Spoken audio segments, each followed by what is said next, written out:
遊べる装備を作りたくて、お尻多分一番こだわりましたね。ああ、やっぱりまあそうですね、僕基本的にソフビだけがやりたいというよりかは、いろんなものに触れていきたいので。今大人たちの中で密かなブームが巻き起こっている。それはアートソフビ。そのオリジナリティやクオリティの高さで世界中で大人気。この番組では天才作家たちの究極のアートの世界を深掘りしていきます。ソフビの世界のすごい人。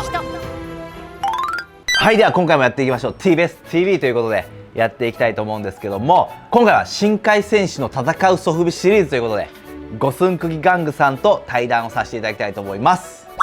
超新進気鋭のクリエイターさんですよね。はい、もう五寸釘玩具さんの五寸釘正弘さんに登場していただき、話を聞いていきたいと思います。トイズキング限定カラーのオクトポットも作っていただきましたので、こちらも動画の最後に紹介をさせていただきたいと思いますので、ぜひ最後まで見ていってください。それではやっていきましょう。今回ご紹介するのは、魚、魚人、宇宙服、タコ、ヒーロー。レトロ感漂う謎の生命体のソフビが今大人気。他のソフビにはない秘密のこだわりが盛りだくさん。五寸釘玩具さんの深海戦士シリーズの謎と魅力に迫っていきます。では今回はですね、五寸釘玩具さんの五寸釘さんに登場していただきました。ありがとうございます。よろしくお願いします。お願いしま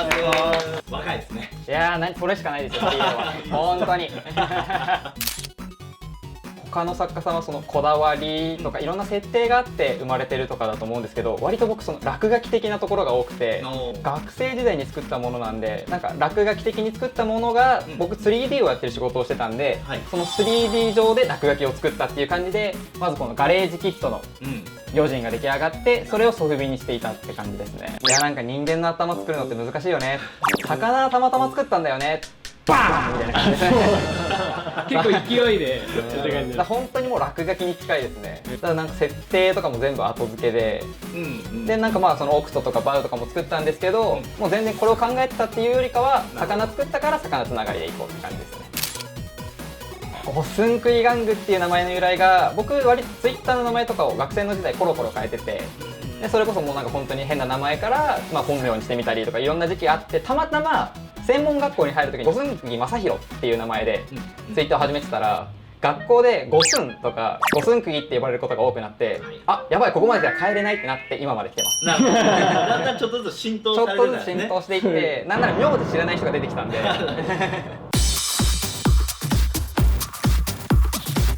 ゲームボーイがこう設定されてるじゃないですか。ゲームボーイアドバンスがすごいなんか完成されてるデザインだと思ってて、これゲームボーイアドバンスじゃないんですけど、はいはいはいはい。でもなんかここに折りたたみ式のゲームボーイアドバンスをつけたところで閉じちゃったらただの四角なんで、はいだったらゲームボーイを置くしかないなと思って、なんかこの生物自体がこの人工に作られた生命体っていうストーリーにしたくて、そのまあ人間がいて、人間が実験で作ったこの魚系の生き物で、それこそ次のソフビのシリーズになりますその別の種族も人間が作った種族で、そいつらが戦い合うっていうストーリーを作りたくて、なるほど。でこのゲームボーイっていうのもその知能、その機械的なところで知能とか体のパーツを強化してるよっていうのを表したくて、このゲームボーイをつけてるって感じです。後付けなんですよね。いや全然後付けです。全部後付けです。バウなんかがゲームボーイついてないのは、顔の部分がそうディスプレイみたいになってるので、こいつはそもそも体が機械の部分が多いよっていう設定でゲームボーイをつけてないっていう設定です。なるほどなるほど。五寸釘さんの YouTube チャンネルでは、魚人とオクトポットが活躍するストーリーのアニメが公開中。アクションシーンは迫力満点。今すぐ要チェック。ここがすごい。基本的にはパーツを揃えてその遊べる装備を作りたくて、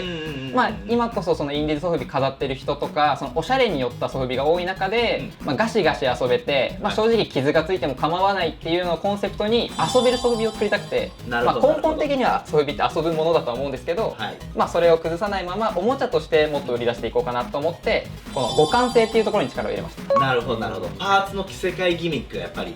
秀逸ですもんね、五寸釘さん。ありがとうございます。はい、やらせていただきましたけどね。結構そのパーツの互換性を持たせたおもちゃってたくさんあると思うんですけど、パーツの互換性を持たせると基本的には同じ形で、こういう爪が生えてるやつがいたり頭の形が違うけど、同じサイズ感っていうのが多いと思うんですけど、それこそ僕インディーズで何でもできる境遇にいるので、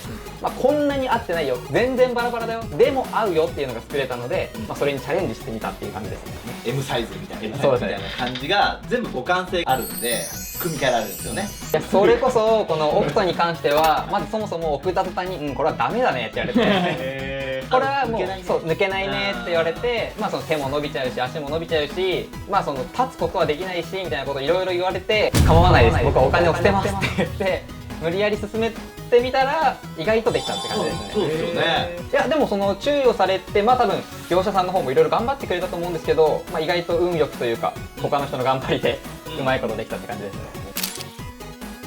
最初に作ったのが魚なんで男性か女性かわからないですけど、なんか次に女性を作りたいなっていうのがあって、で多分僕ソフビで可愛い女性を作るのがちょっと難しいのかなとか、いろんな人のソフビを見ていく中でこんなこだわりがあるんだなっていうのもあったので、僕もちょっとそこに挑んでみたいっていう気持ちで2段は女の子にしてみましたね。お尻を作る時に、いろんな人の手を借りてお尻多分一番こだわりましたね。やっぱり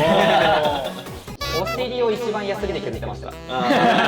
そのもういろんな人の素材を見て、もうネットでお尻探して、もういろんな角度からのお尻を見て、趣味じゃないですよ。趣味じゃないんですけど、たまたまお尻をいろんな角度から見て作ったって感じですよ。すごいですね。でも本当にいいお尻なんですよ。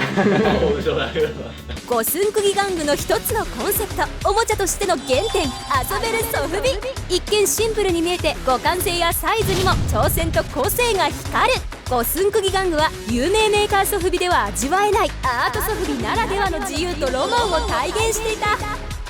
ここがすごい。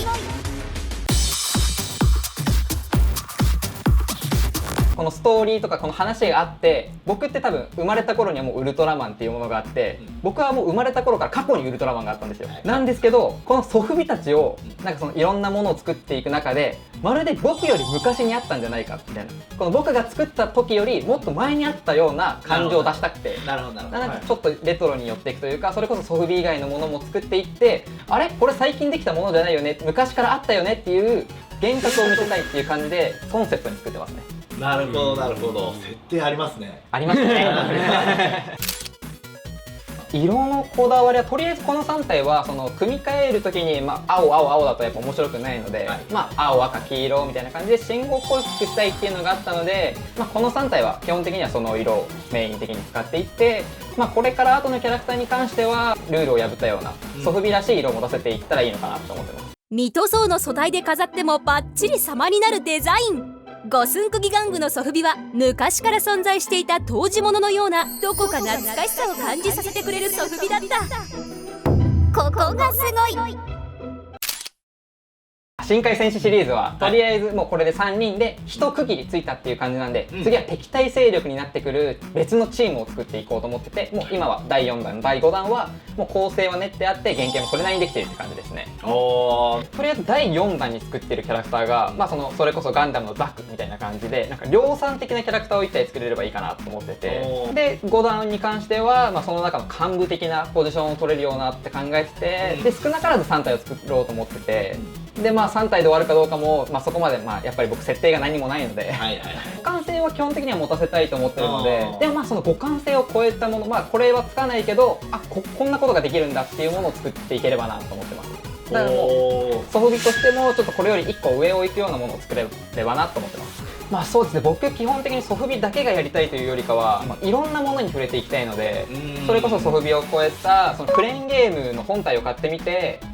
でそのクレーンゲームの景品にソフビが入ってるみたいなイベントをやってみたりとか、それこそイベントにはその屋台みたいなものを作って射的輪投げとかでなんか景品がもらえるとか、そんな楽しいものもやっていきたいですし、それこそ今度はその今ガチャガチャとかで販売してたりもするんですけど、ガチャガチャの中に入るようなちっちゃいソフビを作ってみたりとか、プラモデルなんかも作ってみたいです。その他にも深海戦士シリーズはゲーム、アニメーションなどさまざまなジャンルで展開。どんどん拡大されていく五寸釘玩具の世界観に大注目。はい、では最後にですね、聞いていきたいんですけども、五寸釘さんにとってソフビとはっていうところでお聞きしていきたいと思います。そうですね、ソフビはいろんなことにチャレンジしていく中で非常に優秀な素材で、それこそ遊んでいてぶん投げても壊れない強い素材ですし、でそれこそ一般向けに売っていくような量産にもすごい適していて、ソフビは初心者にも優しく集めていく人とか遊ぶ中でもすごいみんなに優しい素材だと思ってます。なるほど、優秀ということなんですね。そうです。ソフビをもう作ったら、いろんな人にもそれこそ支えられてますし、でソフビから僕のことを知ってくれた人の方がほとんどですし、はい、そうですね、本当にもう支えられてますね。なるほど、ありがとうございます。トイズキング限定カラーを作っていただきましたので、そちらをご紹介させていただきたいんですけども、こだわりを教えていただければと思います。そうですね、今までの僕のソフビは青、赤、黄色で揃えたようなパッと開いたような明るい目に痛いような色が多かったんですけど、今回はオクトでちょっとオクト単品でセクシー感というか、オクト単体でいていいような色を目指してまして、なるほど、今回はちょっと大人っぽい紫のカラーになってます。こちらのトイズキング限定カラーのオクトポットなんですけども、 T ベースより発売させていただきたいと思います。こちら発売時期に関しては T ベースの Twitter の方からの案内も流れますので、ぜひそちらの方のチェックの方もよろしくお願いします。五寸釘さん、今回は改めてありがとうございました。ありがとうございます。ありがとうございました。こういった形でですね、ソフビ作家さんの独特の世界観ですとか個性あふれる作品を今後もどんどん紹介していきたいと思いますので、ぜひ次回の T ベース TV もよろしくお願いします。ソフビ買うなら T ベース。はい、OK です。ありがとうございます。元気いっぱいありがとうございます。クソ恥ずかしいな。